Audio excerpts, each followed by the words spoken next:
اعوذ باللہ من الشیطان الرجیم بسم اللہ الرحمن الرحیم۔ اللہ تبارک و تعالیٰ کے نام سے شروع جو بڑا مہربان اور نہایت رحم کرنے والا ہے۔ ایک ایسی برا اسرار کتاب جس کو پڑھنے والا یا تو پاگل ہو جاتا ہے یا پھر اس کو قتل کر دیا جاتا ہے۔ اور یہ بات کتنی سچ ہے کہ یہ کتاب دنیا کی سب سے خطرناک کتاب ہے، اور دنیا کے بہت سارے ممالک میں اس کتاب کو پڑھنے پر پابندی کیوں عائد کی گئی۔ پیار دوستو، آج کی اس منفرد ویڈیو میں ہم آپ کو ایک ایسی شیطانی کتاب کے بارے میں بتائیں گے کہ جس کے بارے میں جاننے کے بعد آپ کے ہوش اڑ جائیں گے۔ اس شیطانی کتاب کو کیوں تحریر کروایا گیا اور اس کتاب کے لکھنے کا مقصد کیا تھا، اور شیطان اس کتاب کو تحریر کروا کر کیا کچھ حاصل کرنا چاہتا تھا۔ پیار دوستو، شمس المعارف ایک ایسی کتاب ہے جس کو جادوئی دنیا کا بے تاج بادشاہ سمجھا جاتا ہے۔ اس کتاب کو 6 صدی ہجری میں عربی زبان میں تحریر کیا گیا۔ اس کتاب کو تحریر کرنے والے شخص کے بارے میں مختلف روایات پائی جاتی ہیں۔ بعض روایات کے مطابق اس کے مصنف کا نام شرف الدین یا شہاب الدین ہے، اور بعض روایات کے مطابق اس کے مصنف کا نام احمد البونی ہے۔ پیار دوستو، البونی ایک ایسا شخص تھا جو جادو اور عملیات میں بے انتہا مہارت رکھتا تھا۔ پیار دوستو، اس کتاب میں روحانی عملیات اور جنات کو قابو کرنے اور ناجائز طریقے سے مال و دولت اکٹھا کرنے کے بے شمار عملیات اور وظائف درج ہیں۔ یہ عملیات پر مشتمل ایک ایسی کتاب ہے جو عملیات کی دنیا میں ایک الگ مقام رکھتی ہے۔ یہی وجہ ہے کہ دنیا کے بہت سارے ممالک میں یہ کتاب متنازع ہے، اور متنازع ہونے کی وجہ سے اس کتاب کے پڑھنے پر پابندی عائد ہے۔ پیار دوستو، اس کتاب کے بارے میں کہا جاتا ہے کہ جب سے اس کتاب کو تحریر کیا گیا، اس کے تحریر ہونے کے 100 سال بعد تک یہ کتاب کسی کے بھی کام کی نہ تھی، کیونکہ جو کوئی بھی شخص اس کتاب کو پڑھنے کی کوشش کرتا یا تو پھر وہ مجنون ہو جاتا یا پھر جنات اس پر حاوی ہو کر اس کو قتل کر دیتے۔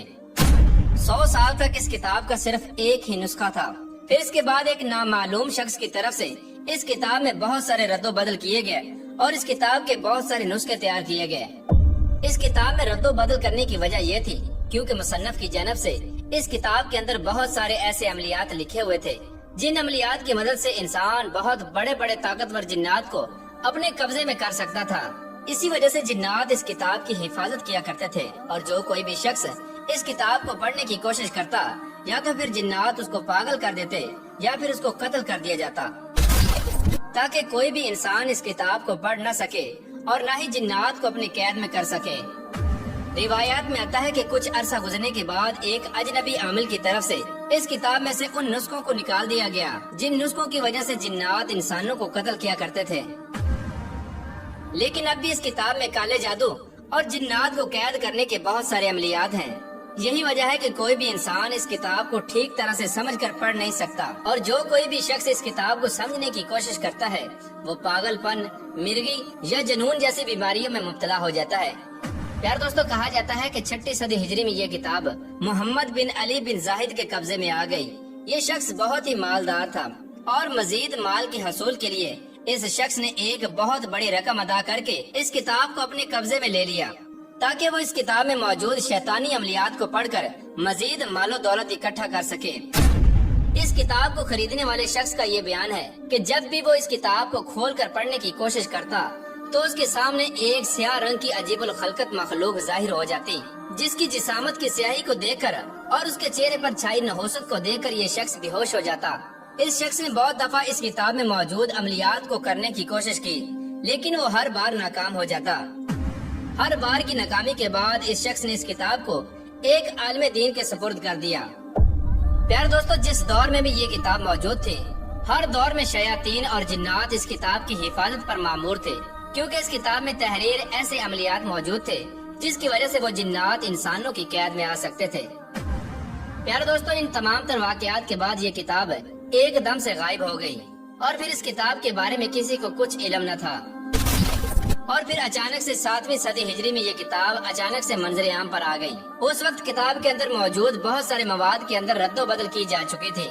اس کتاب کو پڑھنے کے لیے انسان کا عملیات کے اندر ماہر ہونا ضروری ہے۔ اگر آج کے دور میں کوئی شخص بغیر عملیات کے علم کے اس کتاب کو پڑھتا ہے تو آج بھی اس کتاب کے اندر ایسے عملیات موجود ہیں جو انسان کی جان کے لیے خطرہ بن سکتے ہیں، جس کی وجہ سے یا تو انسان پاگل ہو سکتا ہے یا پھر اس کی جان بھی جا سکتی ہے،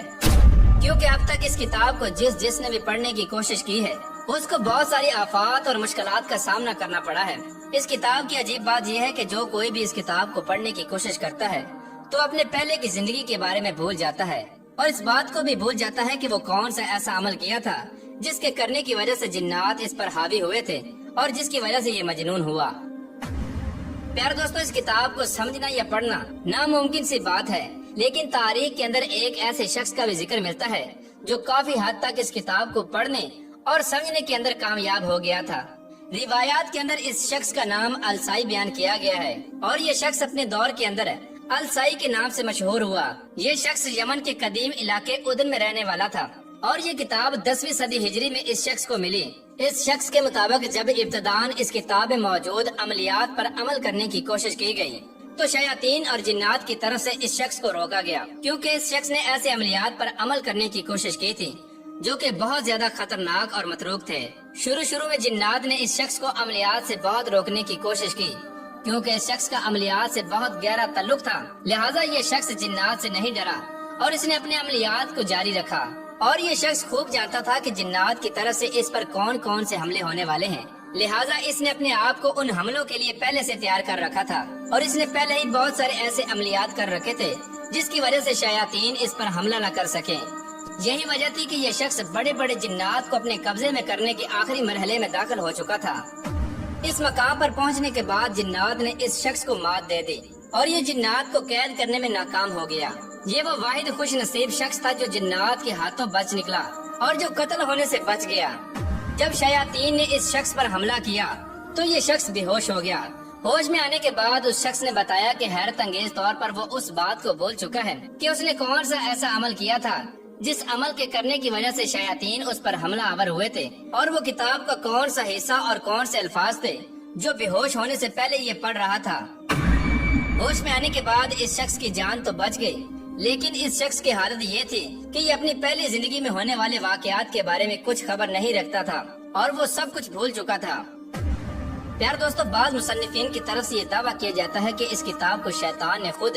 کسی اجنبی شخص کے جسم میں داخل ہو کر اور اس کے جسم پر قبضہ کر کے لکھوائی تھی، تاکہ انسان مال و دولت کے لالچ اور ہوس میں مبتلا ہو کر اس کتاب میں موجود خلاف شرع عملیات پر عمل کر کے اللہ تبارک و تعالیٰ کی وحدانیت سے دور ہو کر کفر و شرک کے اندر مبتلا ہو کر مریں اور جہنم کے مستحق قرار پائیں۔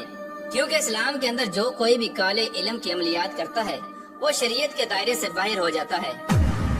اور شیطان کا ازل سے مقصد ہی یہی ہے کہ وہ انسان کو راہ حق سے دور کرے اور کفر و شرک کے اندر مبتلا کر کے اس کو واصل جہنم کر دے۔ اللہ تبارک و تعالیٰ سے دعا ہے کہ اللہ تبارک و تعالیٰ ہمیں نفس و شیطان کے شر سے محفوظ فرمائے اور نیک اعمال کرنے کی توفیق عطا فرمائے۔